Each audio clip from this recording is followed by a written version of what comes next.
Brenda Newbern's back, director at Visit Cape, about the Red House Heritage Day. If you've never been in this place, it's not huge, but it's worth the trip. Good morning, Brenda. Good morning, Fawn. How are you? I am doing fine and hope you're doing well, enjoying all this beautiful weather. Yes, the weather is perfect. No denying that. All right, so I've been in the Red House. Have there been any changes made in the last few years, or are we looking at the stuff we saw before? Because I got to teach the boys how to light a fire with a flint while we were there. They were so excited. Well, I think if you go this weekend, Saturday, May 16th, 9:30 a.m. to 2, there's going to be additional fun. They're going to have, again, blacksmithing at it. So you can see someone doing the things that they did back in the day with the blacksmithing. So I think there's going to be lots of nice new activities. I do know that they go through the Red House and they, clean it up and spruce it up and give it a new life each fall. So they just went through that, and there's probably some things there that people haven't seen before. Yeah. So it's always just a good idea to go in and give it a look. Well, and they do have a gift shop. I still have someone who carved a bear with a Post-it note and a pen set that Dallas just had to have and has never been used. So it still sits on the desk, but it's from the Red House, so it's a keepsake. That's the memories, right? It's funny. I have to have this death. I need it so bad. Please buy me something. And now there it is. All right, so, but if you want something cool that's handcrafted or made in the ways of the old ages, you're probably going to find it there.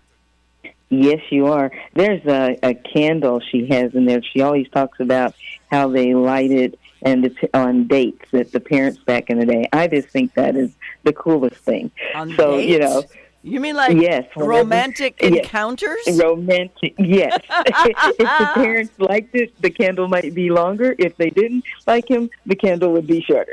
Okay. That's hilarious. I'm so using that from now on because I disapprove of so many. All right, so blacksmithing, I really want the kids to see that because I don't think they understand. That was the dirtiest, hardest, most difficult, most heinous job anybody could have ever wanted to do. And, Lord of the Rings didn't happen without a blacksmith. I'm just saying. So this is an age-old profession that I don't think children understand as well as they should. No, there's so many things like that, like weaving. They're also going to have some of that. Can you imagine always having to weave the things that you needed, the baskets, the things, the essentials that you use, and then your clothing. It's just. I think it's just a good experience for young people and some older people to go back in and see what life was like, so we won't complain.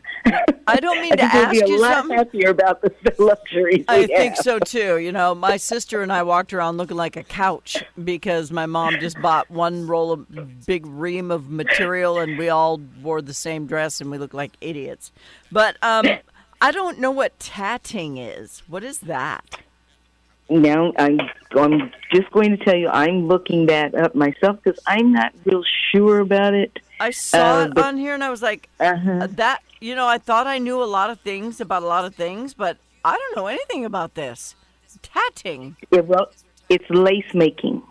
Oh. It's how you make lace, so just imagine that. No, and then I can't. And then knotting it and putting it together and making it into rings, chains. All the different little things that we just buy, but you had to tatting was the art of doing that with the yarn. Yeah, remember, they used to have to make everything. They didn't go to Walmart. So, if you needed a dress, Mom had to make it. She had to cut that out. She had to stick you with the pins, the whole thing. I can't even do needlepoint because I bleed all over the material because I stab myself every time I poke the needle through. I am not a girly girl, so these things are hard. And it's hard. Think about the patience you have to have. Oh, That's God. why, trying to do all that needlepoint work, it's not an easy task.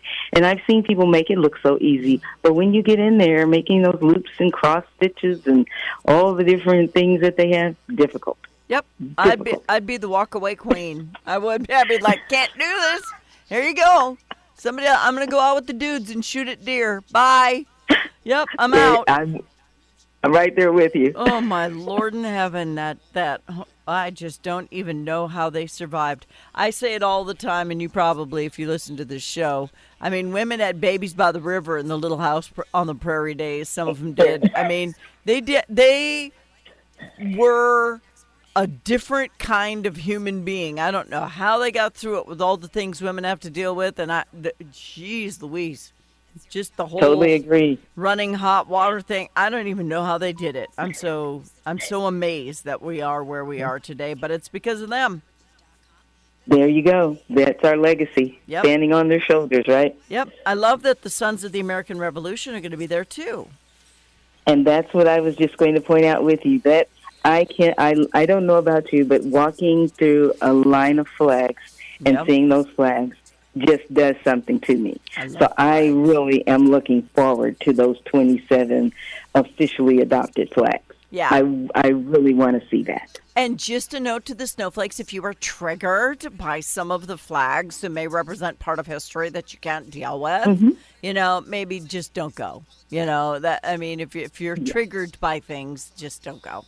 Because history is history, and we need to know it all. Yeah, we need to know it all. Go for history. Go to learn. Go just to learn and observe and appreciate the good and walk away knowing that even the things that we may trigger, I like that, may be triggered by, we just go ahead and say, okay, that did happen. That did take place. But then move on to the next flag that says, and we did this better. Yep, and we moved on and made it better, and we're in 2026, and I forget what year it is. They go by so fast.